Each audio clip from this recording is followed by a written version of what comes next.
Saint Thomas Aquinas Aristotle से बे इंतहा मुतासिर थे, और जैसे मैंने एपिसोड के शुरू में कहा, वो ये समझते थे कि एरिस्टोटल ने जो लॉजिक के असूल व कवानीन बताए हैं, जो रीज़न के असूल व कवानीन बताए, उनकी रोशनी में हम क्रिश्चियनिटी को या मज़हब को बेहतर समझ सकते हैं। इस हवाले से उन्होंने 5 प्रूफ्स ऑफ गॉड्स एग्जिस्टेंस दिए, खुदा की हकीकत को के वजूद को साबित करने के 5 सबूत। और वो 5 सबूत जो हैं उनके हवाले से दिलचस्प बात ये कि कितने वो एरिस्टोटल की सोच से डिराइव है। आप देखेंगे कि उनकी जो आर्ग्यूमेंट है वो एरिस्टोटल से ही डिराइव है। पहली आर्ग्यूमेंट है प्रूफ बाय मोशन। इससे क्या मुराद है? इससे मुराद ये है कि हर चीज़ जो कि तब्दीली के अमल में, मोशन के अमल में है, जो कि हरकत कर रही है, उसको कोई और चीज़ धक्का दे रही है या पुश कर रही है या उसको फोर्स कर रही है, उसके कॉज उसको पैदा कर रही है, तो वो हरकत में है।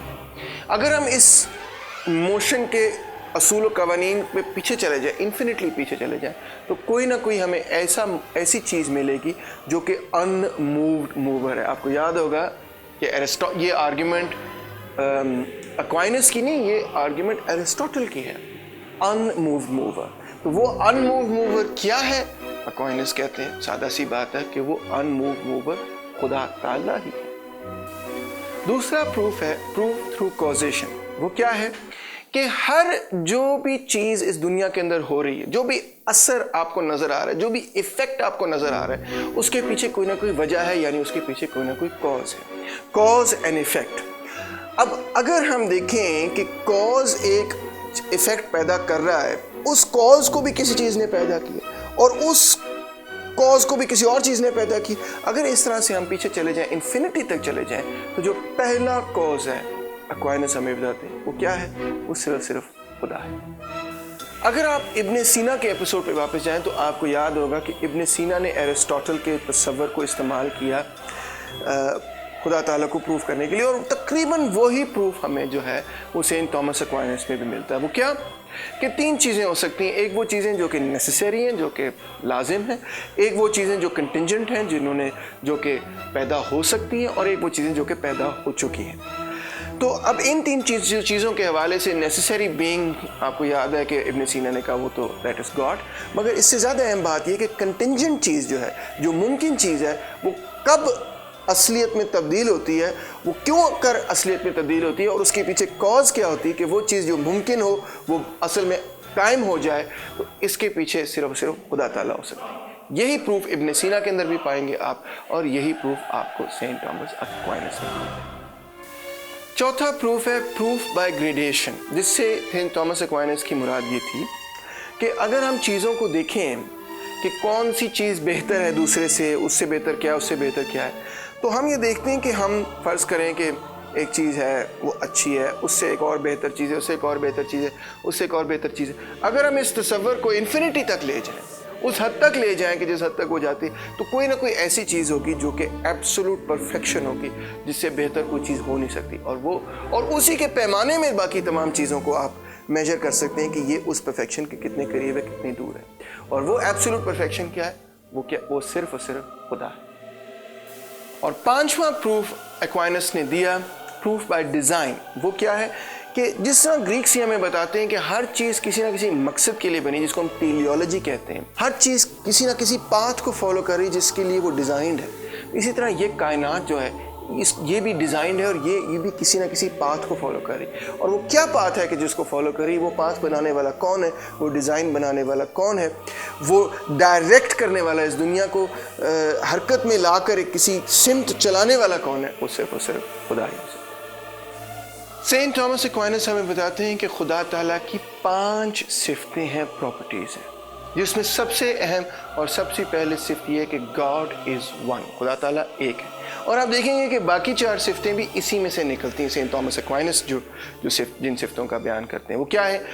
नंबर 2 पे गॉड इज़ सिंपल। सिंपल से मुराद ये है कि जो चीज़ कॉम्प्लेक्स होती है वो उसके तो कई हिस्से होते हैं, कई उसके पार्ट्स होते हैं। जब पार्ट्स होते हैं तो वो कॉम्प्लेक्स होती है। अब अगर कई पार्ट्स हों किसी भी चीज़ के तो उसको हम वन नहीं कह सकते, वो वन के प्रिंसिपल को कॉन्ट्रडिक्ट करती। लिहाजा सेंट थॉमस एक्वाइनस कहते हैं God is one, God is simple. Number 3 पे God is perfect, उसमें खुदा ताला में कोई इम्परफेक्शन नहीं, जिससे सेंट थॉमस एक्वाइनस की मुराद ये ना तो उसके अंदर कुछ चीज़ शामिल की जा सकती या ना उनमें से कोई चीज़ जो है वो उसको निकाला जा सकता है, वो जिस तरह से हैं दैट इज़ प्योर परफेक्शन। और चौथी क्वालिटी है कि गॉड इज़ इन्फिनिट, उनकी कोई हदूद नहीं, कोई लिमिट्स नहीं। जो चीज़ लिमिटेड है ज़ाहिर बात है कि उसकी अपनी पावर भी लिमिटेड है and so on, but God is not like that. खुदा ताला जो है वो इन्फिनिट है। और आखिर में ये ज़ाहिर बात है कि गॉड इज़ इम्यूटेबल, खुदा ताला जो है वो हमेशा से थे और हमेशा तक रहेंगे। अब आते हैं सेंट थॉमस एक्वाइनस की थियरी ऑफ एथिक्स पर। एरिस्टोटल की एथिक्स को आपको थोड़ा सा रिफ्रेश करा देता हूँ कि एरिस्टोटल ये कहते हैं कि हैप्पीनेस, खुशी इंसान को तब मिलती है कि जब इंसान उन चीज़ों की तरफ जद्दोजहद करे कि जिस मकसद के लिए इंसान बना है, जो कि इंसान के लिए अच्छी, जो कि इंसान को खुश रखें, जो कि इंसान की नेचुरल प्रॉपर्टीज़ के साथ मिली हो, उसकी नेचुरल पोटेंशियलिटी के साथ मिली हो। तो एक्वाइनस भी यही बात लेकर ये कहते हैं कि इंसान की कुदरत में ये चीज़ शामिल है कि वो खुदा ताला के करीब होना। इंसान की कुदरत में ये शामिल है that he wants to be close to God. इसका मतलब ये है कि जो परफेक्ट हैप्पीनेस है, खुशी है, वो तभी हासिल हो सकती है कि जब हम खुदा ताला के करीब हों। लिहाजा अगेन आप देख रहे हैं कि एरिस्टोटल की सोच और क्रिश्चियनिटी को किस तरह से सेंट थॉमस एक्वाइनस जो वो मिला देते हैं। सेंट थॉमस एक्वाइनस ये कहते हैं कि हमारी क्योंकि कुदरत में ये चीज़ शामिल है कि हम खुदा ताला के करीब होना चाहते हैं, लिहाजा हमें खुशी इसी चीज़ में मिल सकती है कि जब हम इबादत करें, जब हम खुदा के करीब हों। इस ज़िंदगी में ये बड़ा मुश्किल काम है कि हम वो परफेक्ट हैप्पीनेस अचीव कर लें, क्योंकि ये इस ज़िंदगी में ये इंतहाई मुश्किल है कि हम खुदा ताला को के मुकम्मल तौर पे करीब हो जाएं, खुदा ताला को मुकम्मल तौर पे समझें। ये तो आखिरत में सिर्फ मुमकिन है, मगर बहरहाल ज़िंदगी का मकसद यही है। एक्वाइनस हमें ये कहते हैं कि हम अपने नेचर के करीब हों और हमारे नेचर में ये चीज़ शामिल है कि हम खुदा ताला के करीब। एक्वाइनस की पॉलिटिकल थियरी क्या थी, थियरी ऑफ द स्टेट क्या थी, इसमें भी वो एरिस्टोटल से इंतहाई मुतासिर थे। एरिस्टोटल ने कहा कि man is a political animal, इंसान जो है वो एक सियासी जानवर है, जिससे उनकी मुराद ये थी कि इंसान जब इकट्ठे होकर रहता है और तो फिर उसको ज़रूरत पड़ती है कि वो असूल व क़वानीन बनाए और रियासत बनाए वगैरह वगैरह। लिहाजा एरिस्टोटल के लिए ये जो सिविलाइजेशन कायम हुई, जो सिटी स्टेट्स कायम हुए, जो रियासतें कायम हुई, वो इंसान की कुदरत के ख़िलाफ़ नहीं था, बल्कि इंसान की कुदरत से ही वो चीज़ निकली कि इंसान ने एक रियासत कायम की। सेंट थॉमस एक्वाइनस भी यही कहते हैं कि social living require some form of civil authority. जब हम इकट्ठे होकर रहते हैं तो उसमें ये ज़रूरत पड़ जाती है कि हमें किसी न किसी किस्म की हुकूमत, रियासत बनानी पड़ती है जो कि सोसाइटी को गाइड कर सके। सेंट थॉमस एक्वाइनस भी कमो बेश वही टाइपोलॉजी इस्तेमाल करते हैं जो एरिस्टोटल ने इस्तेमाल की, जिससे मेरी मुराद ये है कि हुकूमत की मुख्तलिफ जो शक्लें हैं, रियासत की जो मुख्तलिफ शक्लें हैं, मोनार्की है या टिरनी है या डेमोक्रेसी है या एरिस्टोक्रेसी है वगैरह, तो वही टाइपोलॉजी एक्वाइनस में भी मिलती है। और उसी तरह वो कहते हैं कि मोनार्की सबसे अच्छी तर्ज हुकूमत है, मगर ये कि अगर मुख्तलिफ हुकूमतों के तर्ज को मिला लिया जाए तो उससे फिर एक स्टेबल गवर्नमेंट कायम हो सकती है, उससे फिर एक ऐसी रियासत, एक ऐसी हुकूमत कायम हो सकती है कि जिसके खिलाफ इनकलाब ना हो, जो कि कायम रह सके। एक्वाइनस ने कानून पर भी लिखा और उन्होंने कानून की 4 मुख्तलिफ तर्जें बयान की। वो क्या थी? नंबर 1 इटर्नल, दूसरा नेचुरल, तीसरा डिवाइन और चौथा ह्यूमन।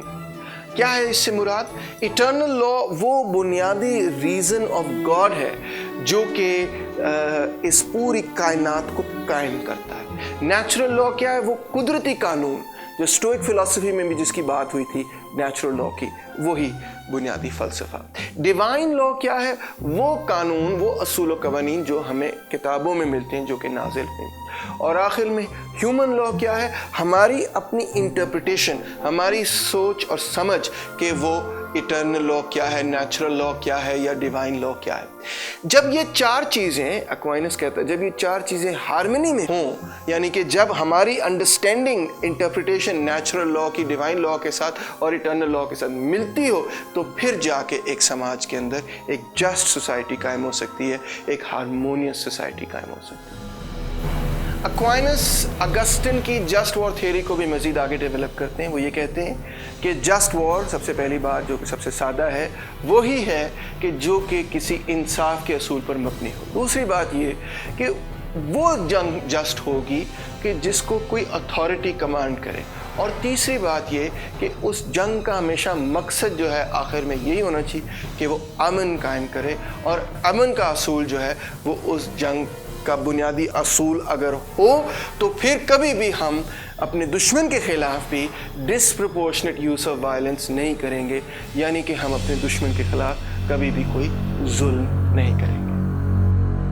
चंद एपिसोड्स पहले मैंने आपको ये बताया कि सेंट अगस्टिन जो हैं वो the Plato of the medieval world समझे जाते हैं, द प्लेटो ऑफ क्रिश्चियनिटी समझे जाते हैं। इसी तरह आपने इस एपिसोड में शायद ये महसूस किया हो कि सेंट थॉमस एक्वाइनस को जब हम ये लक़ब देते हैं कि he is the Aristotle of the medieval और द क्रिश्चियन वर्ल्ड, तो वो गलत नहीं। कितनी सारी थियरीज़ आपके सामने नज़र आई आपको, कितनी सारी थियरीज़ जो हैं वो सेंट थॉमस एक्वाइनस ने एरिस्टोटल से हासिल की, और उनकी हमेशा यही कोशिश थी कि एरिस्टोटल के असूल व क़वानीन, ख़यालात, लॉजिक, नॉलेज जो है वो क्रिश्चियनिटी के साथ जोड़ के क्रिश्चियन दुनिया में इंट्रोड्यूस की जाए।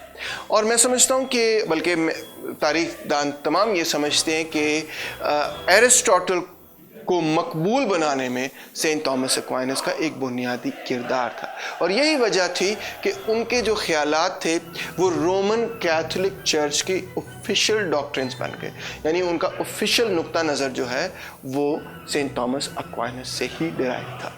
सेंट थॉमस एक्वाइनस ने अपने इमीडिएट फिलोसोफर्स में जॉन स्कोटस को इन्फ्लुएंस किया, विलियम ऑकम को इन्फ्लुएंस किया, हेनरी गेंट को इन्फ्लुएंस किया और बहुत सारे लोगों को इन्फ्लुएंस किया, मगर क्योंकि उनके ख़यालात जो थे, उनके जो तस्वुरात जो थे वो रोमन कैथोलिक चर्च के ऑफिशियल डॉक्ट्रिन्स में शामिल थे, लिहाजा जिन भी लोगों को रोमन कैथोलिक चर्च ने 13वीं सदी के बाद इन्फ्लुएंस किया तो वहाँ पे सेंट थॉमस एक्वाइनस का इन्फ्लुएंस भी पाया जाता है।